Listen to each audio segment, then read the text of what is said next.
Hello and welcome to another edition of Tribulation Ready Survival. I'm Michael, and today I've got a great project for you. This project cost me less than $4 and is going to provide you food or herbs or whatever you want to grow for a very long time, 3 to 5 years. So what I'm going to do is today I'm going to show you how I build an above ground planting box, or a raised bed, if you will. Now, this stuff that I'll show you here in a minute has all been reclaimed. The only expense that I had is the adhesive that I'm going to use to reassure that it stays together. We'll talk about that here in just a little bit. So here's what I found. One of my neighbors in this neighborhood was getting rid of their deck. They were going to have it rebuilt. I found that it was made out of redwood. Redwood is generally not treated, and so because it doesn't need to, it's insect resistant, so it doesn't get treated with all the harsh chemicals. Now, this neighbor was so kind that after they had demolished, they let me come over and take what I wanted. And so what I got was a whole bunch of 20-plus-year-old 2x6s that were in still the middle of their life. All I had to do was cut off some of the rotten ends, and then I started having good wood. So here in a second I'll show you what I got. Now I will tell you that here's what I salvaged off of the entire project. I salvaged probably 200 to 300 T25 3-inch deck screws. I will be reusing most of those today in the project. Now I prefer nails, basically because they're easy to bang in and bang out, but I don't have any nails. I'm just reusing what I had from the project to make this. The only thing that is going to be original to the project, as far as isn't original from, or didn't come from the deck, is I'm going to use some liquid nails, and that's just to reassure that the corners stay nice and tight. So I'm going to give you a list of what I use here on the next screen, but let's take a look and see what I will be using today. So what we see here is a jar of some of the T25s, enough to get me through this project. I have not an endorsement, but I'm going to be using the heavy duty liquid nails, indoor, outdoor, all weather. It's like the duct tape of adhesives, and I use it because it dries really, really good, and you just can't necessarily trust a screw or a nail to do everything you want it to do, and I want to double check that I want to double make sure that I don't have to fix these later on. Now, this is my construction method. If someone wants to debate with me, that's fine, but here's how I do it. If you don't like it, do it your own way. So you'll see here I have different lengths of 2x6. I have a corded or cordless drills, depending on whatever you want. And I've got the bit for those T25s. Of course, my liquid nails. I have my saw, which you've probably seen in a previous video. If not, this is 102 years old. It is circa 1912, I think. It's something like that. It's 100 plus years old. Circa 1912. Still sharp as it was the day it was made. I have a carpenter's pencil. I have a T-square, and I will not be using a circular saw, although that would be much easier. I'm trying to do this old school, so that's what my next thing is. So I also have a couple of sawhorses that I've made out of dumpster dive wood and certain things, and a toolbox with miscellaneous tools that I just might need. So take a look at what is on the list here that I used, and let's get working on the project.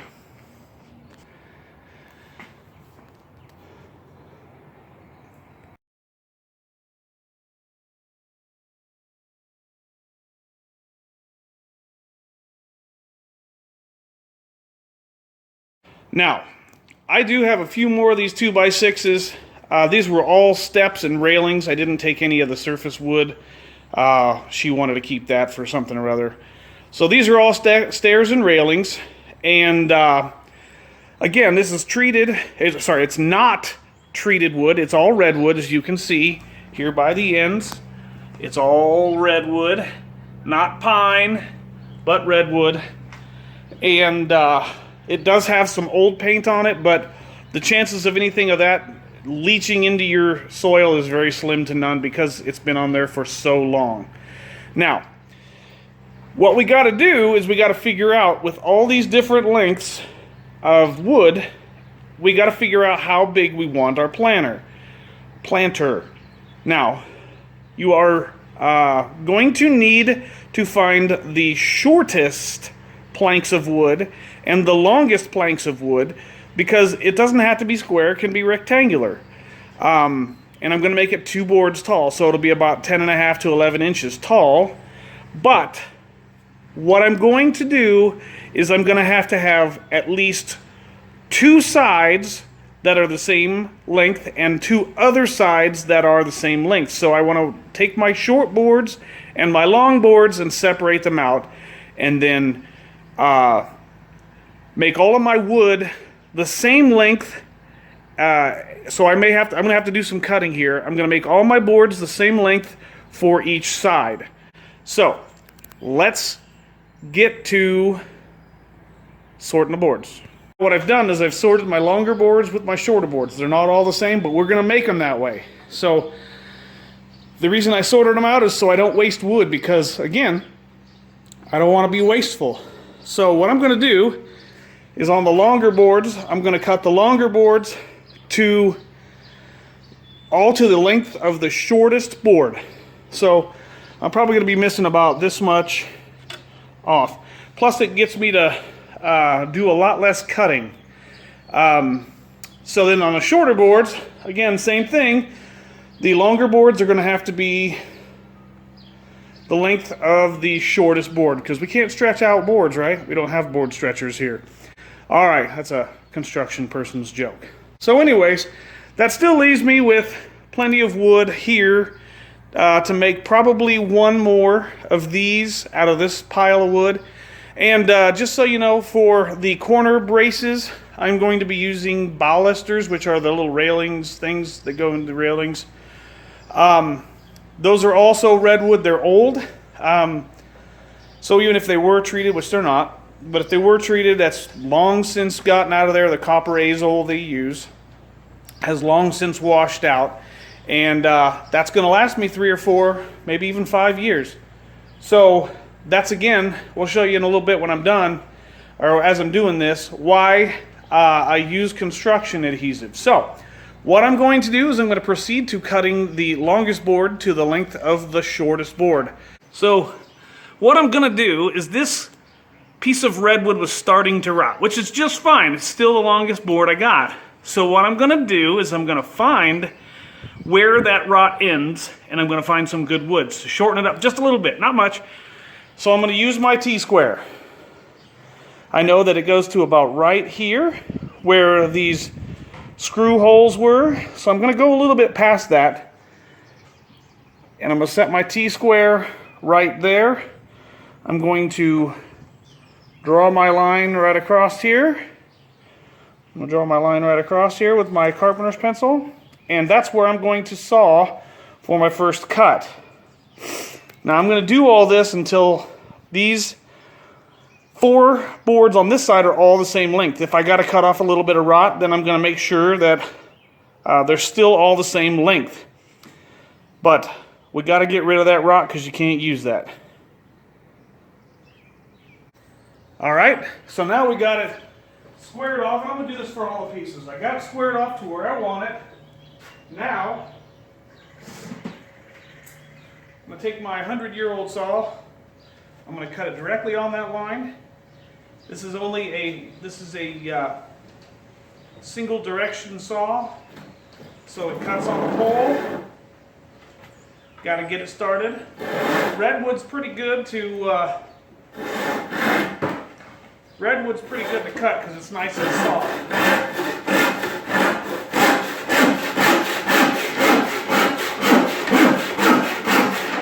Oops. Got a little aggressive there. Sometimes you're stronger than your tool, right?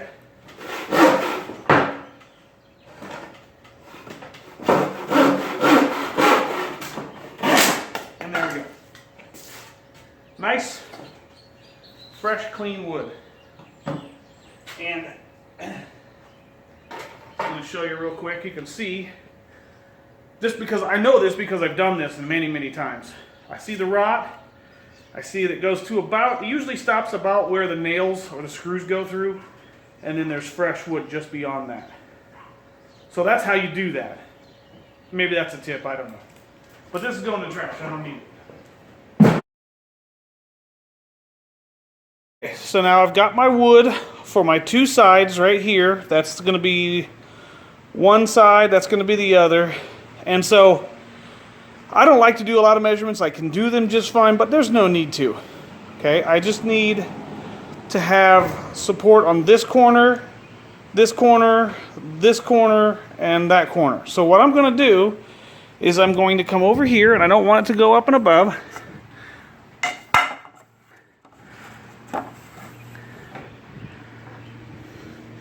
See how this baluster, it's going to be close. So I know I want to cut it straight across. I want to cut it straight across from here all the way across. That's not a big deal. But then I'm going to come here, and it's going to be close. I'm going to eyeball it right about there. So that's the length I need from that straight part here down to here. I'm going to cut that, and then I'm going to go to the other side and do that, and then do that on the other. So all four corners are going to be done the same. Let's do that. Okay, so now that I've cut those corner pieces, the corner braces, I've placed it underneath here. From the top you can look down and it's flush with the entire side here. See, it's flush. Now, we're going to reuse these T25 screws. Now, they are just a bit too long, which is okay for this project. It's about a 1/16 of an inch too long, so it's going to probably stick out the bottom, if you see. Except for one thing. The trick is, if you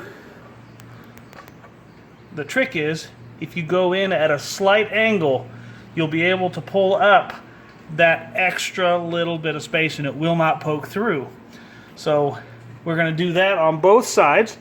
But before we do, here's what we're going to set it up with. I'm going to take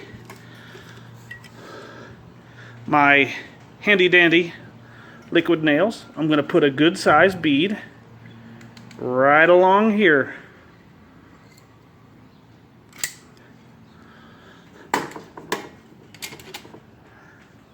Then I'm going to place it back where I wanted it. And if it squishes out a little bit, that's okay. I can get that cleaned up.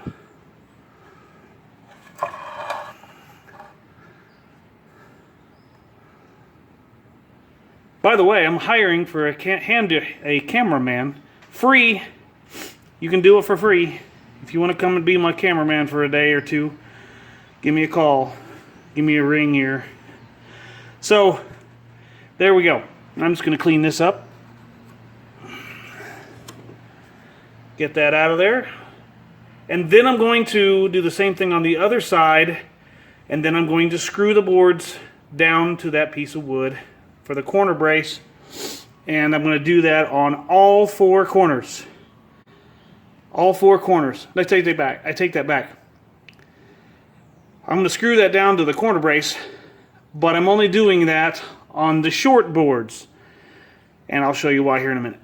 So, as stated earlier, I got them all the way flush to the edges here. I'm not worried about anything that might be on the inside because it's not going to be visible. These aren't supposed to be the most beautiful things. These are functionally perfect. In other words, I like them that way. How about that? I will tell you a little caution that when you're cutting things, you got to be careful Because a minute ago I was over here cutting things and I cut my thumb off. It just went, oh, there it is. Little construction humor there.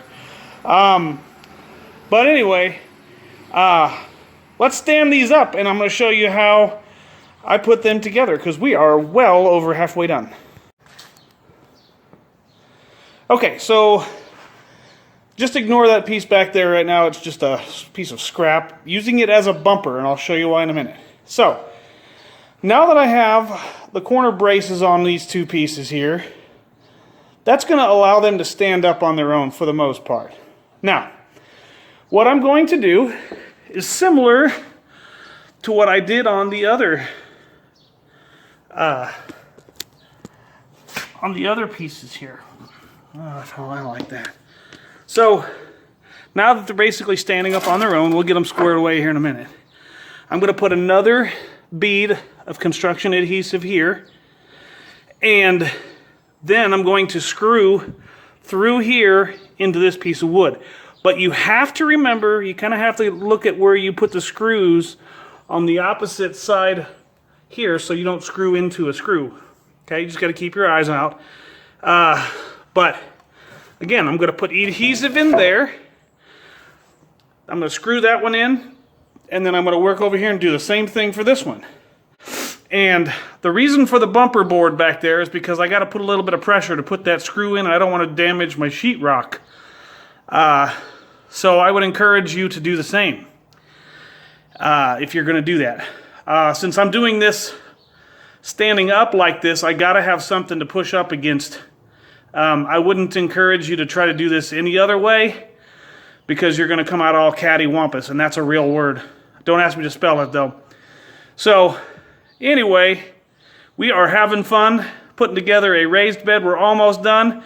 Let's get to it and finish this baby up.